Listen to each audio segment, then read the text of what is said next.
Good afternoon, everybody. I'm Asaf Ramarowski. I'm your host. I'm the Executive Director of the Association of Middle East Studies in Africa, and it is my pleasure to once again welcome you to our webinar series.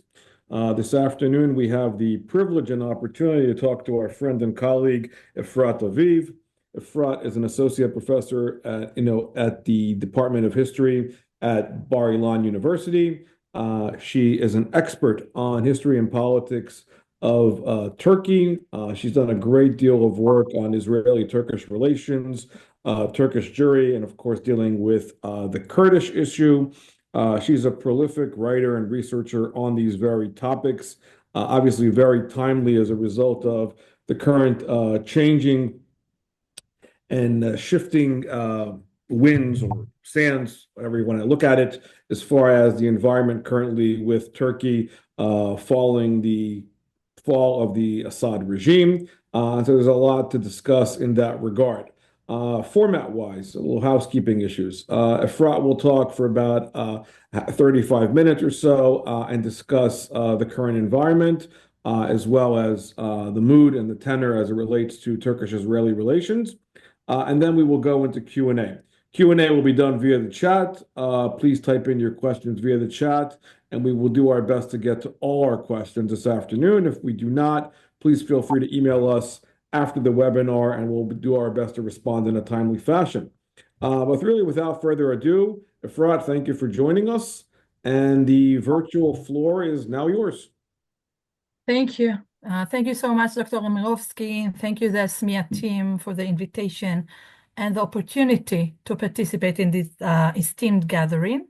I would like to present to you today the timetable or the itinerary of the relations between Turkey and Israel since 2002 until today. And actually, I'm commencing with when AKP when Erdogan is taking power in 2002, and like I said, until today. And I will try to also touch upon the current situation between Turkey, Israel, and Syria. Again, I will begin with the main incidents or main events in their relations, and then we'll move forward to see how these events are manifested by and through cartoons. So in 2002, when Erdogan came to power, we witnessed the continuity of the Second Intifada. Turkey opposes Israel's elimination of Palestinian leader. That was the big issue back then. In 2005, a reconciliation with Israel followed the withdrawal from Gush Katif. I have to tell you that relations between Turkey and Israel tend to improve whenever Israel undergoes geographical changes. That means when Israel relinquishes territories or signs peace agreements with Muslim majority countries, the relations get improved. And we'll see an exception to this policy later on in this presentation. Erdogan was back then prime minister, visited Israel, offering to serve as a Middle East peace mediator again in 2005. That was when Gilad Shalit kept in captivity, if you remember. By the way, he offered the same after October 7th, and the Turks also offered humanitarian aid to be sent to Gaza, but Israel has been consistently rejecting these offers of mediations. Erdogan visited the Holocaust Memorial, Yad Vashem in Jerusalem, and Abdullah Gül, the Deputy Prime Minister and Minister of Foreign Affairs of Turkey, also visited Israel. These visits were followed by their Israeli counterparts who visited Turkey after these visits, like I said. In 2006, President Peres described Turkey as and I'm quoting, important player in the Middle East in relation to the United States, Syria, and the Palestinians. Not 20 years has passed, and still look at the situation, look at the deterioration of what happened between Israel and Turkey, from what Peres said to the current situation. And also in 2006, Second Lebanon War broke out.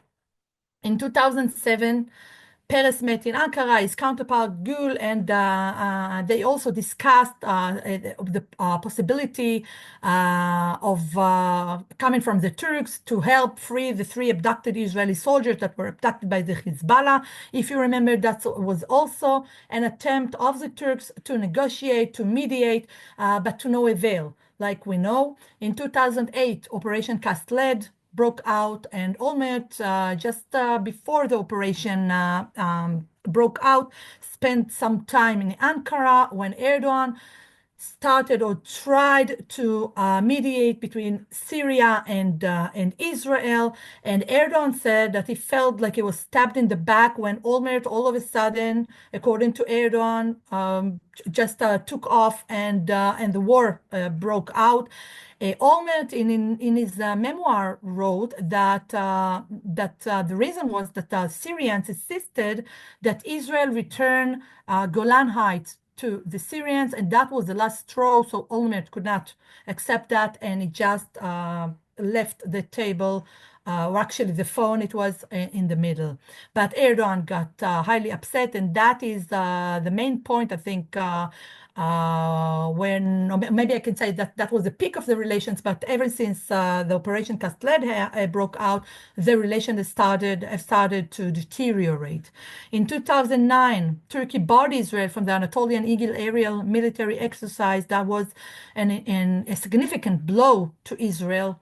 And following that, Erdogan harshly criticized Israel's conduct in Gaza at the World Economic Forum conference in Davos. I think you all know that by the name 1 Minute Speech, when he said that Israel can kill. He pointed out that Peres, he said, you know well how to kill.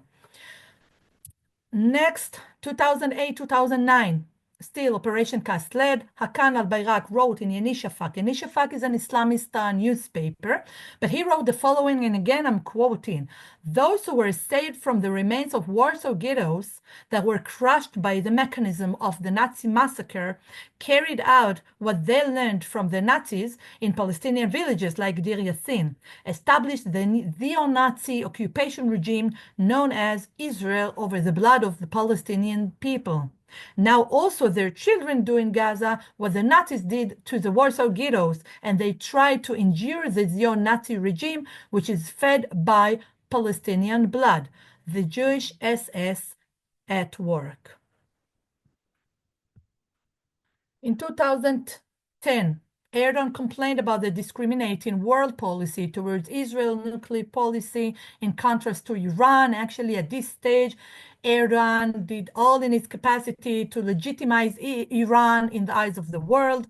Again, to no avail. Israel protested against several cultural events taking place in Turkey. For example, there was the soap opera Valley of the Wolf that was highly popular in Turkey, and later on it was produced as a trilogy, movie trilogy, as again Valley of the Wolves, Kurtlar Vadisi. And in these movies, Israeli as well as American soldiers were depicted as bloodthirsty. The American soldiers in Iraq and Israeli soldiers in Gaza. And some scenes of these movies are seemingly taken from Holocaust movies. They actually depict American soldiers using gas against the Iraqis, the innocent Iraqis, and the same works for the Israeli soldiers. The Low Seat incident. Israeli Deputy Foreign Minister Dani Ayalon met with the Turkish ambassador Metoz Chedikol, who was seated lower than Ayalon. I don't know if it was a reference for the Sultan, who sat higher than his visitors or not, but it was an act of humiliation, and Dani Ayalon apologized afterwards to the Turkish ambassador. And you can see, you will be able to see that expressed well in the cartoons from both sides, Turkey and Israel, later on in this presentation. Hamas established a command post. I should write command posts in Turkey because there are 2 posts in Istanbul and in Ankara, and it has used it this post to recruit operatives and overseas operations in the Middle East, of course, in Israel, including. And I think that means more than anything, or shows more than anything, the support that Turkey gives or has been given to Hamas. And this was the bone of contention between Turkey and Israel all throughout the years, when they tried to create a rapprochement between Turkey and Israel. Israel has always demanded from Turkey to reposition Hamas from Ankara, from Turkey's soil, but again, to no avail. It hasn't happened. And I will discuss it regarding the October 7th in a few minutes. And 2010, of course, there's the Mavi Marmara affairs that we all remember, and some cartoons will correspond with this affair as well later on. 2011, Turkey downgraded diplomatic ties with Israel.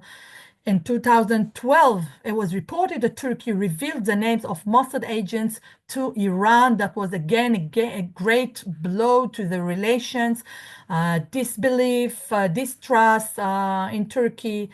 And the year later on, the Pillar of Defense, another military operation took place in Gaza. Turkey said that Israel's acts are crimes against humanity. Israel is a terrorist state. That is a label that will accompany Israel ever since. Something that goes together with the term terrorist state, goes together with the name Israel. Okay, so in 2013, Erdogan described Zionism as a crime against humanity. How fast we forgot this saying or this assertion coming from Erdogan that Zionism is actually a crime against humanity. Does anyone remember that he ever said that? Netanyahu apologized to Erdogan for the Mavi Marmara in the same year, but it took another 3 years until the compensation were paid and the agreement was signed. That means that it was signed only in 2016. And Lieberman called Erdogan the successor of Goebbels. Pardon my German. 2014, Protective Edge operation, another military operation in Gaza. And if you look at the left side of my slide, you could see footage from YouTube. It used to be there. It used to appear a short video of a parade resembling Nazi Germany in the 30s and 20th century, the 30s. And here you could see Turks chanting, Muslim, wake up, defend your ummah, defend your Muslim nation, and Jew, be careful because your turn is imminent. Your turn will come. It was in Istanbul, in one of the quarters of Istanbul. I was scary to see that, but as far as I understand, it was removed from YouTube. But this is a footage, and I think you can get the impression of what happened in Turkey during 2014 military operation in Israel. And Erdogan accused Israel of conducting a genocide against the Palestinians. Again, it would be very repetitive. This again, term genocide will be highly repetitive in Turkey. And that was the first time in Turkish history when Turkey declared 3 days of national mourning for the Palestinians. It will also repeat itself after October 7th. And we also had observed the egg attack protest. That was some gatherings with people who threw eggs at synagogues to humiliate Judaism, and that was a serious religious offense, at least in my eyes.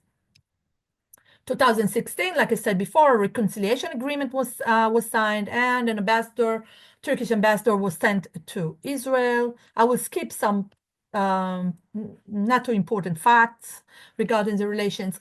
2018, after the United States recognized Jerusalem as the capital of Israel and rioting broke out, Erdogan accused Israel of carrying out, again, a genocide and behaving like a terrorist state. There have been many cartoons, by the way, regarding Trump and Jerusalem.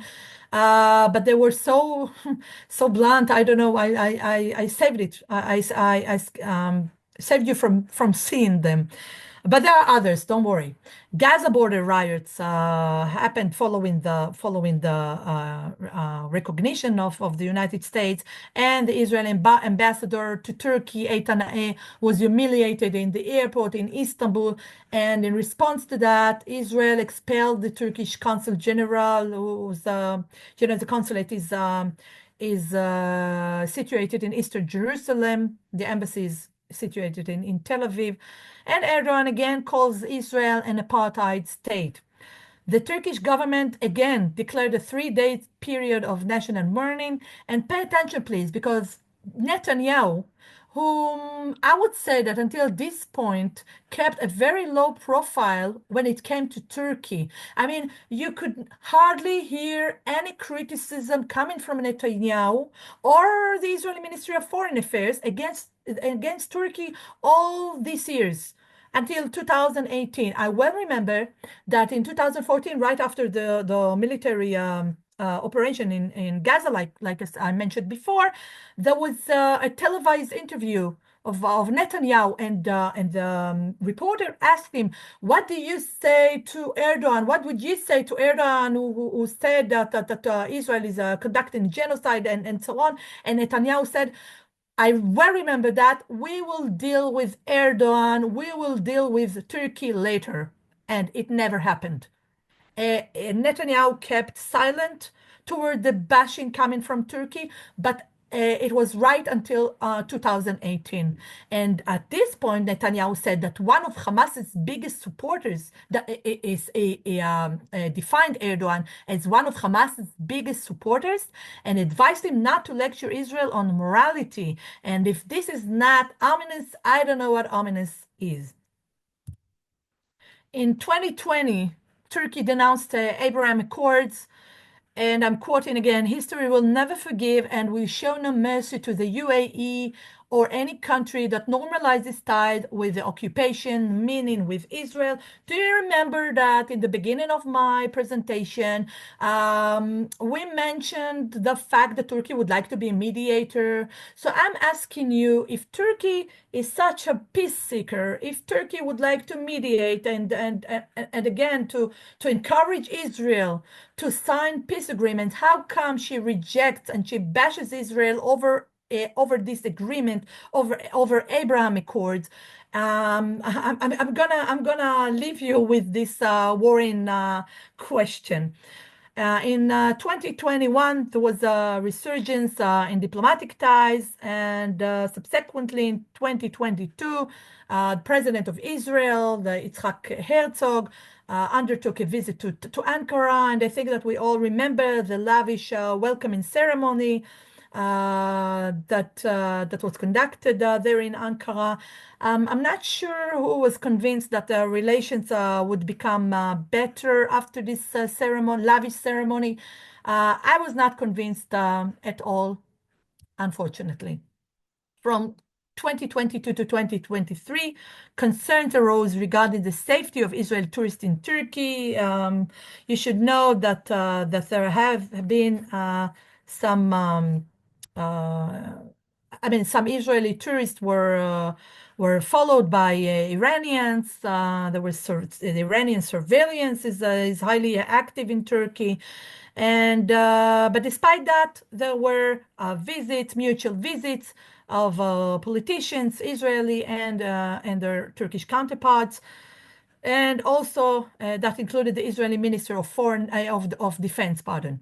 After October 7th, 2023, I should remind you that Turkey called to ease tension, but afterwards it condemned Israel's actions in Gaza and supported the Palestinian struggle and supported Hamas In May 2024, Erdogan announced the cessation of all trade relations with Israel. I will get to this point in a minute. After the atrocities broke out, we don't hear any condemnation coming from Turkey, coming from Erdogan specifically. We don't hear any opposition. We just hear, stay calm, let's ease the tension. And then very quickly, Erdogan moved forward to support Hamas. Even you'll see in a minute, they also declared 3-day mourning, again, not for the Israeli victims, but for the Gazan victims. And when Erdogan announced the cessation of all trade relations with Israel, that was a very important and crucial point in the relations. Why? Because until this point, until 2024, we always claimed that, okay, maybe from the political aspect, from political angle, the relations are not good, but the tourism and trade tripled themselves. Tourism depends on the year, but trade usually tripled itself. But now we see that the relations have reached this phase that even trade that saved us until now, or saved the relations until now, was seized as well. And on October 7th, and this is a very important point. It is the last point that I'm gonna describe here before we move forward to the cartoons. It's an article that I read on 10 Haber, 10 News portal. If I translate it into English, it's a Turkish news portal, and just few weeks ago, they published something shocking. They claimed that members of Hamas political wing visited the MIT headquarters in Istanbul, MIT, the secret services of Turkey. And during that visit, the news regarding the atrocities that broke out reached those Hamas leaders. And they expressed their satisfaction, of course, and their happiness.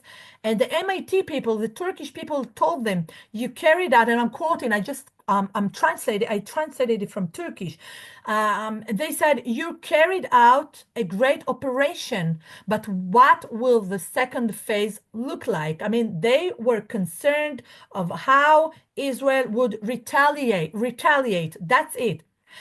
They didn't say, what did you do? They didn't say, why did you do that to civilians? Why did you do this to innocent civilians? How come you did that? How come?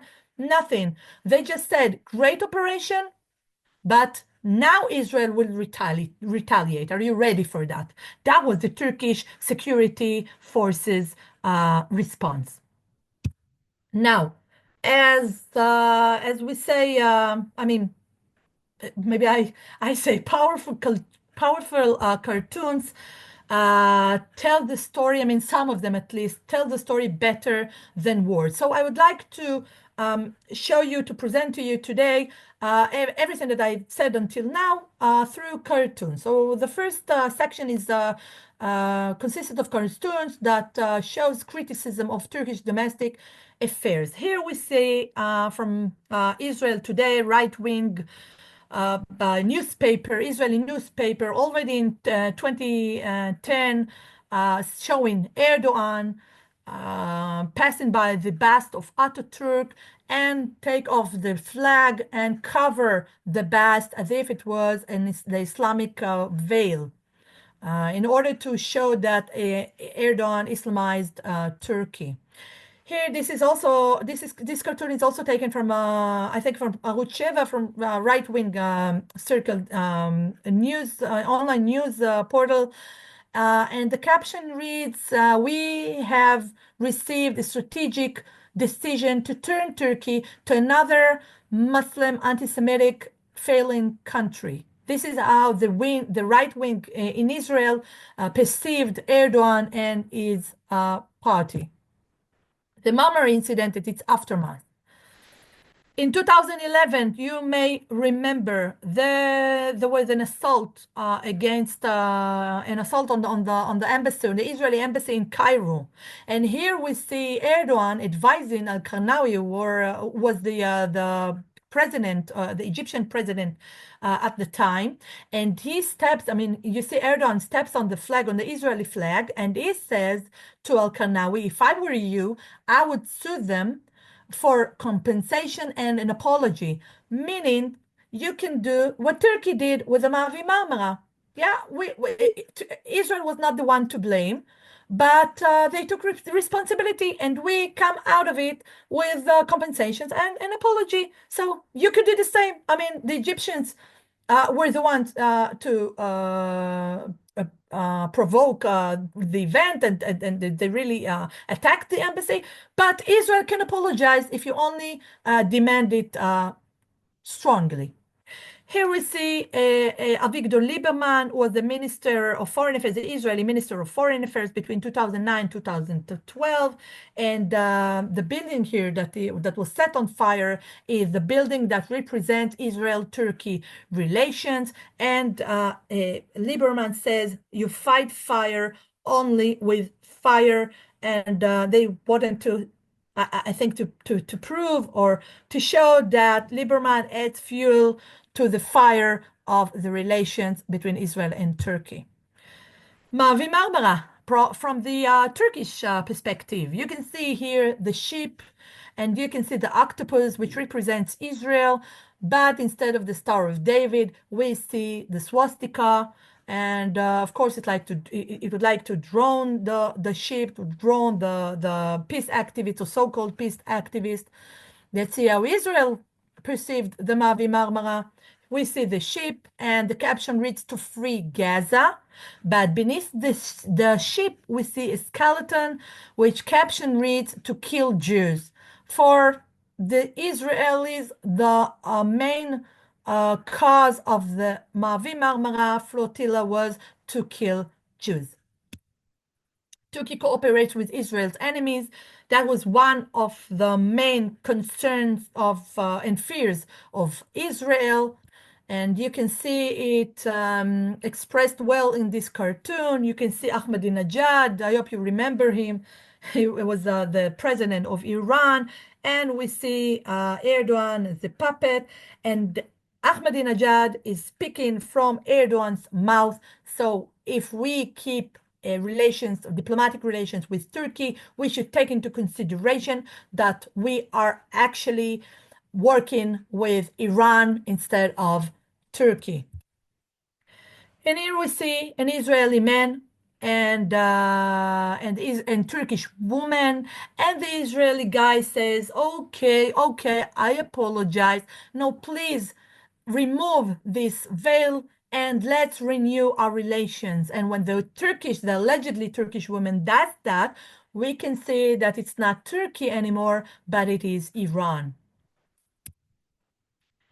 Again, Israel sold drones and military technology to Turkey. I should remind you of the golden age, golden period of the relations that we call the honeymoon, that took place in the 20th century's 90s. Now, Israel has been concerned, is concerned regarding the knowledge, the military technology that may be sold to Iran. And we see here Erdogan asking Ahmadinejad, would you like this drone? You can see that, that the caption here is made in Israel. And here there's a dialogue between an Israeli Jewish guy and an Arab guy. And the Arab guy says, it's been quite difficult for you with the Turks lately, huh? Yes, says the Israeli guy, it's unclear what they have. We don't understand what they want. And the Arab guy says, haha, finally somebody is taking care of you Israelis, as they should. Turkey is tough enough, is strong enough, and you're gonna suffer from it like you should. How can you be so sure about that? Asks the Israeli guy. And the Arab guy says, because for 400 years, we suffered from them. He refers to the Ottoman rule, of course.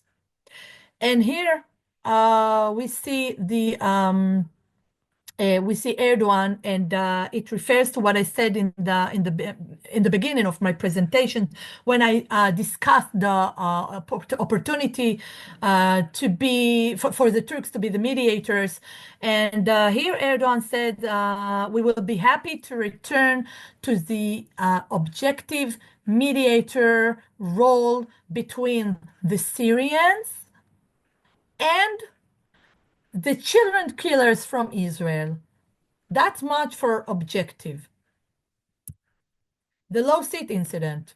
Here we see Danny Ayalon who's writing on the blackboard. I don't know if you remember when I was a child, that is how we were punished.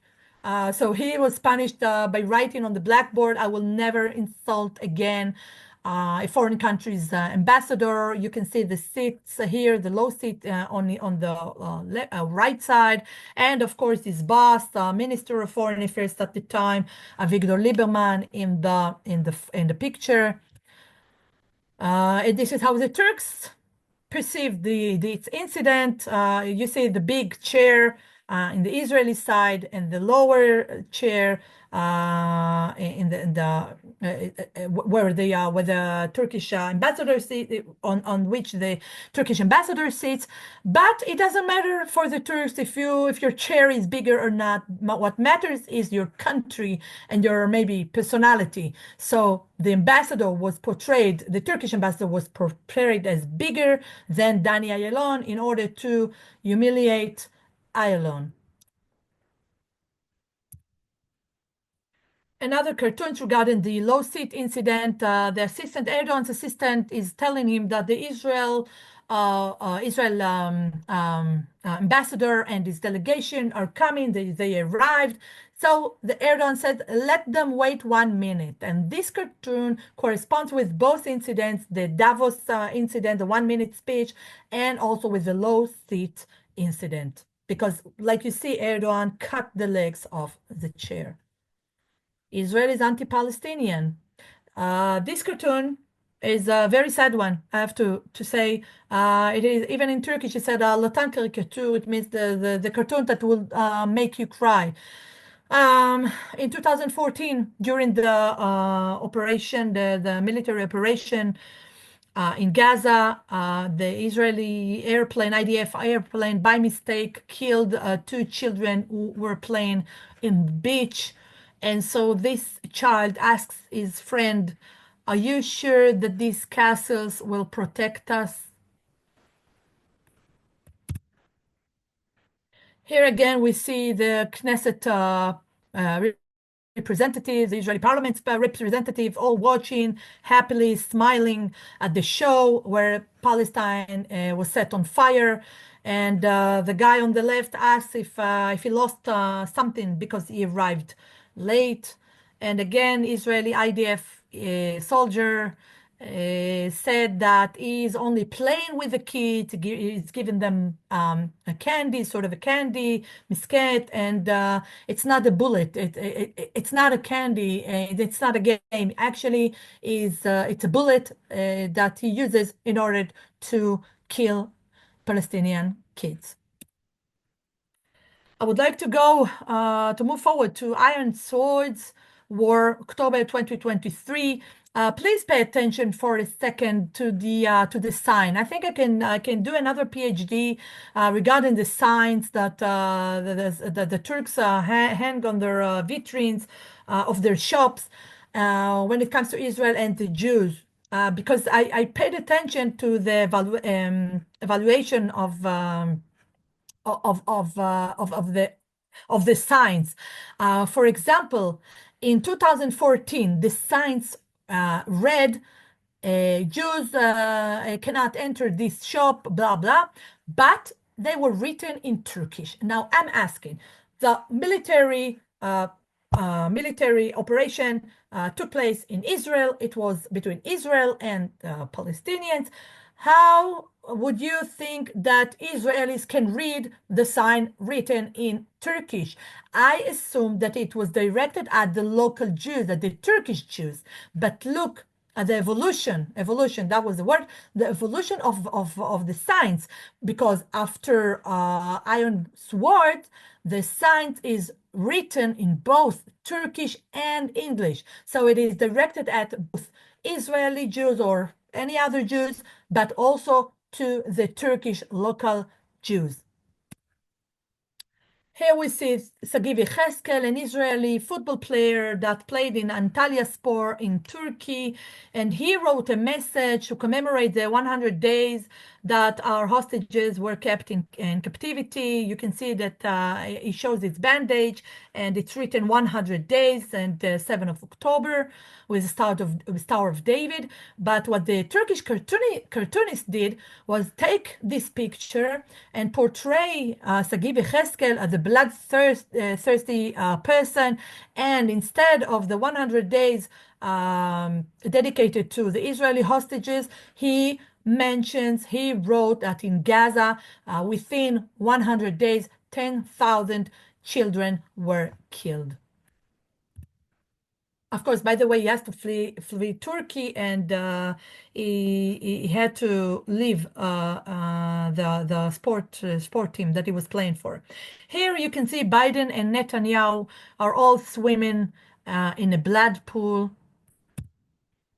And another thing that captured my attention that I would like to share with you today, we can see that in the left side of the slide, says caption reading sprayed Qatil Israel, meaning the murderers Israel, the killer Israel, the killer, something like that. It was sprayed on a wall of an old synagogue in Izmir, a few days or weeks after the atrocities broke out. On the right side, on the other hand, we can see another sprayed caption, Kol Israel, go to hell, something like that, and the Palestinian flag. But do you have any idea what is on what it was sprayed? I mean, at which building? This is a Byzantine church in Istanbul, and this Carol Israel go to hell was written, was sprayed on its wall. If you ask me what the connection, what's the context between Byzantine church and what happens in Israel, I think it will be too long to discuss it right now, and it's not my topic. But I'm leaving it to it. I'm leaving it to you to answer yourself, because again, it's beyond the scope of my topic.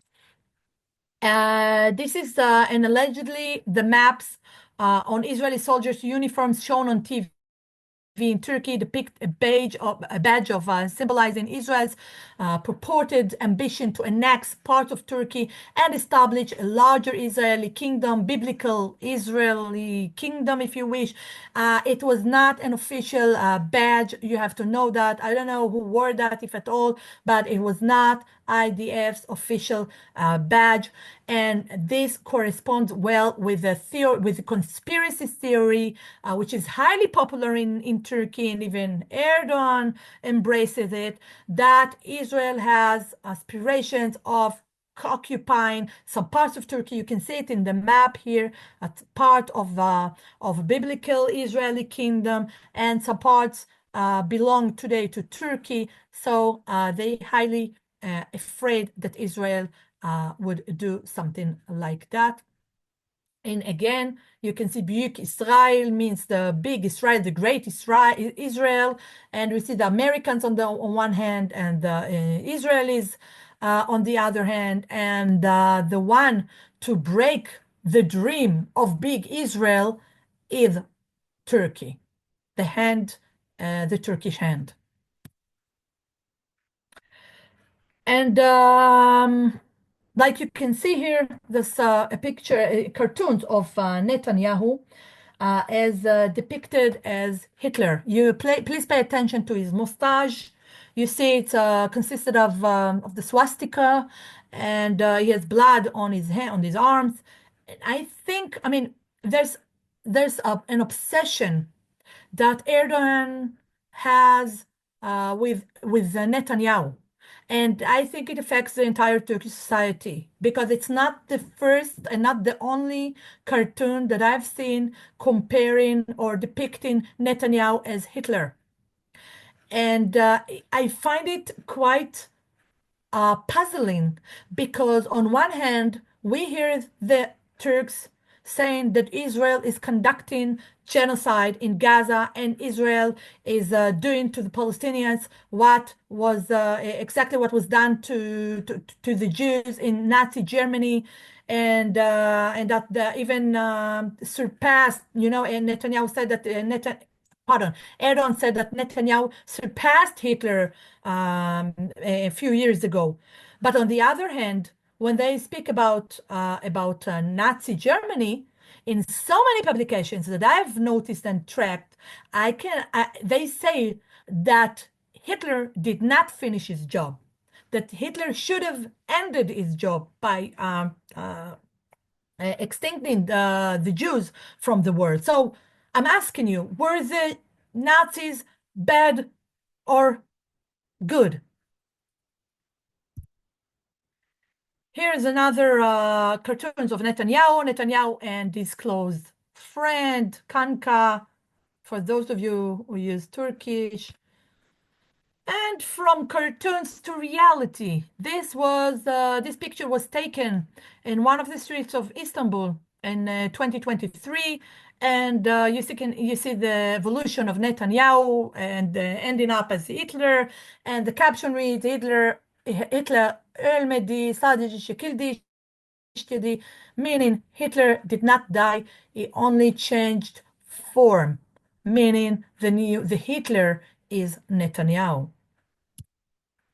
And also in 2024, we can see Çocuk Katili means Netanyahu is a children killer, is wanted, and they also posed it on the floor so you can step on Netanyahu's picture in Istanbul. Here you can see another cartoons. Our blood stock has decreased again. We are procuring it from Gaza using children's blood, innocent Palestinians' blood, and so on. You all know this story. But this slide is a real reason for concern, in my eyes at least. Erdogan says here that the way we entered, I'm quoting, the way we entered Libya and the way we entered Nagorno-Karabakh in Azerbaijan, we will enter Israel. And he says there's nothing that can prevent us from doing that. And in my eyes, this rhetoric that so many analysts refer to it as rhetoric, as a domestic attempt to silence his opponents, and the Japan. We will get to Japan in a few minutes. It's only a rhetoric and so on. I disagree. I think that friction between Israel and Turkey, military friction and military clash between Israel and Turkey is imminent. I think it's only a question of time. I'm not a soothsayer or doom soothsayer, not at all. But from what I read and from what I see, it's not only rhetoric, and I think it should concern both Israel and the world. I spoke before about the opposition in Turkey, inside Turkey, and I said that they actually criticize harshly Erdogan. They're bashing him every opportunity that they have. In here, for example, they claim that Erdogan sees the trade ties with Israel, but not really. That behind the back, he still continues to keep trade and economic relations with Israel. You can see that in the right side, the flag of with the bug which is the symbol of AK Party, and you see it's all the boxes. They're all written address Israel, Israel, Israel, meaning that Erdogan speaks But he doesn't do that because, again, behind the back, he keeps a close and good trade relations with Israel for his own motives, for his own interest. And again, allow me to clarify that the criticism against or towards Erdogan is not coming from the Islamist circles only. It is coming from the CHP, from the Kemalist Party, for the long term proxy of Israel. The party which representatives were friendly towards Israel, but ever since, I mean, from 2014, I have tracked a serious turn in their position toward Israel, and nowadays it's not coming. I mean, the anti-Israel sentiments are not coming only from the Islamist or nationalist circles in Turkey, but also from the Kemalist and from the liberal circles in Turkey. And I think that that should also be a reason for concern for Israel. Again, that's the same thing. Israel surpassed Hitler with barbarism on one hand, but what you can see on the left side, on the right side, see what Erdogan really thinks. Ama ish ishtir, but work is work, money is money. I have to take care of the money. I have to take care of my own interests. You can see also the pipeline, the Jehan pipeline, Israel there in the sea, and also the Kurdish factor that unfortunately I don't have time to discuss. But this is how the opposition sees Erdogan these days, and actually urge him and encourages him to be more not only vocal but also to take steps against Israel. So if I sum up my presentation, my conclusions are as follows. Turkey under Erdogan strongly supports the Palestinian cause, which is, by the way, not a problem. The problem is that they support Hamas, terror organization, with cartoons depicting Israel as an oppressive force. Two, Turkey positions itself as a defender of the Palestinian rights and enhancing its role in the Middle East. Iran is very happy to become the hero of the Palestinian, and by doing that, he also strengthens Turkey's image in the Middle East and even outside. Three, the cartoons reflect the geopolitical tension and Erdogan's strategy to present Turkey as a regional power. I just said that. And four, Israel serves as a source of criticism against Erdogan. Again, it's a domestic play. It's a domestic game. The relations between Erdogan and AKP to Israel. It's also a domestic game. We have to take that into consideration because, again, I think it means that we have got left with no proxy in Turkey at the moment, both from opposition and Islamist factions who argue that Erdogan is not doing enough against Israel. Thank you very much. Thank you, Efrat. Thank you for that thorough and really, increasing overview of all the challenges that we're facing. And obviously, there's a lot of questions and a lot to discuss. So with the time that we have, let me open up the floor to questions. But let me take the prerogative. I'll ask the first questions. With everything that you were saying, and obviously you've described the great deal of anti-Semitic history in Turkey.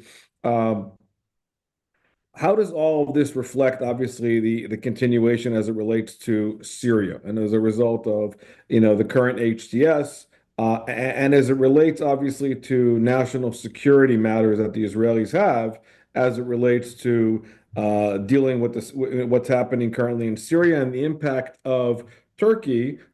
Just this morning, there were obviously concerns by the Israelis, I think correctly so, as far as transferring monies and arms to Hezbollah. Obviously, the Lebanese-Syrian border as well, and obviously we're now at the cusp of about to end the ceasefire. So, taking the ideology and obviously the finance and taking obviously the concerns What are you seeing and what are you observing with that regard? Okay, that's a good question. Thank you very much. Asaf, I also read the papers, and I think that there's a huge contradiction between the interest of Turkey's interest in Syria and Israel's interest in Syria. Israel's main concern is that no weapon would be transferred from Iran to Hezbollah in our border, in our northern border. Whereas Turkey has a quite different interest. Turkey would like to take patronage on the new Syria. I don't know if you've read, but Turkey declared that it is about that she's about to construct military bases in Syria. That could be a great blow to the relations with Israel, but also a danger, a peril to Israel. Because if our soldiers are there and their soldiers are there, what may happen? So I think we're going in a two different paths when it comes to Syria. And of course, we have to take into consideration that Turkey, since 2011, supported the anti-Assad forces in Syria, now is gaining all the glory for taking the place of Russia and taking the place of Iran. My student asked me how come Erdogan was so intelligent to plan something like that. I said, I don't know. I think the stars just shine for him. I don't know how to explain that, but who could imagine that Turkey will be stronger and get a better position in the Middle East, in Syria, at the expense of Russia and Iran? And now it's Turkey that we're dealing with, not as much as with Iran as we used to.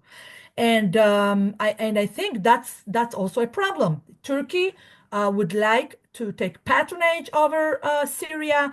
It already sent munition and money, and it has an organized plan to construct hospitals, schools, and so on. They really have a plan to do that in Syria. It means that, again, we're going to be neighbors, but with very different, contradicting interests. And I think this is a danger for Israel. Great, thank you. We're going to go to the audience. I want to make sure we get one or two questions before our time ends, given the time constraint. So, Suzanne, I'm going to turn it over to you to go to the audience. Okay, my pleasure. So we have a question from James Mueller, and he's in Alaska, and he asks the question, what is the likely future of Erdogan's anti-Israel policies after he passes from the scene? That's Are also there, very, oh, pardon. yeah, are there remaining admirers of Ataturk who are more friendly to Israel and the traditional close ties between the two countries? It's a very original question. Thank you, James, for this question. I thought that you were about to ask me what is the future of Erdogan. I will be honestly, I don't think his regime will last long. I think that there are some underground activity. That's what I feel. I mean, I don't have any. I'm an academic, but I don't have any proof for that, any evidences. But I would not be surprised. I put it carefully. If a coup takes place again in Turkey, I don't know when. This is something that I feel regarding the post-Erdogan era. Um, I always thought that it won't help much to create better relations between Turkey and Israel. Why? Because Erdogan has already poisoned the mindset of the Turkish society. Of course, it's not only him, and of course, it's not coming only from above. It's also coming from the society itself. But I think is the one that is mostly in charge of this anti-Israeli and anti-Semitic even actions and perception perspectives, pardon, in Turkey. So I do not think that even when somebody else, I mean, successes Erdogan, I don't think the thing will change because the mindset of the society is already being anti-Semitic and anti-Israeli. I think that it will take years, maybe a decade, to create a rapprochement between Turkey and Israel, to have again good relations like in the 90s. I can tell you that from my point of view, from many years of covering the Turkish-Israeli relations, I'm not even sure that we've ever had good relations. It's a long story. Again, it's beyond the scope of my time and my topic. But again, I'm not sure that we ever had good relations. Not even in the 90s. You know, I've got some evidences, but again, it's not the topic today. So, answering your question, I think it will take time, even in the post-Erdogan era, to create good relations between Turkey and Israel. And as about the Kemalist, unfortunately, I don't think that there are any or many, let's put it more carefully, there aren't many Kemalists who would like to take pro-Israeli stance in Turkey. I just discovered a friend of mine, old friend of mine, a colleague of mine in Turkey that said that I support you, but I have to tell you that many of, if not all my other colleagues in liberals and Kemalists together, all of them express very anti-Israeli and strong Hamas, pro-Hamas assertions and perspectives, and unfortunately, I'm very pessimistic about this the future of the relations between Turkey and Israel. I'm really sorry, but this is what I see, given the circumstances and the historical events. Okay. All right. This will, I think this is going to be our last question. It is from David Schiller in Indianapolis, and he asks, what do you think about the role, use, and impact of cartoons and animation in the propaganda, in quotes, propaganda battlefield? Again, very good questions. In Turkey, cartoons are very popular and shape the policy of politicians. If I can remind you, Erdogan, in the beginning of his candidacy, sued several cartoonists in Turkey and outside Turkey, in Germany, for example. So it means that they have a significant role in politics. And again, in Turkey, they're quite popular. There are also a kind of booklet that they sell, and very famous ones, very prestigious ones, and in Israel, on the other hand, it doesn't happen. I mean, in Israel, it is less popular. Of course, we have them also. I'm not sure how powerful or how influential they are in Israel. I think that less than in Turkey. I mean, I haven't heard of Netanyahu suing anybody for cartoons, and sometimes the cartoons against him are really difficult to see. But Erdogan definitely sued several cartoonists and imprisoned them even. So I can tell you that they are significant and that they're important and that they are influential in Turkey. That was a good answer. Thank you, Professor Aviv. This was a very a very informative and very interesting webinar, and we hope that we can continue this conversation at a future event with Esmia. Thank you so much, everyone, for joining us today. Thank you.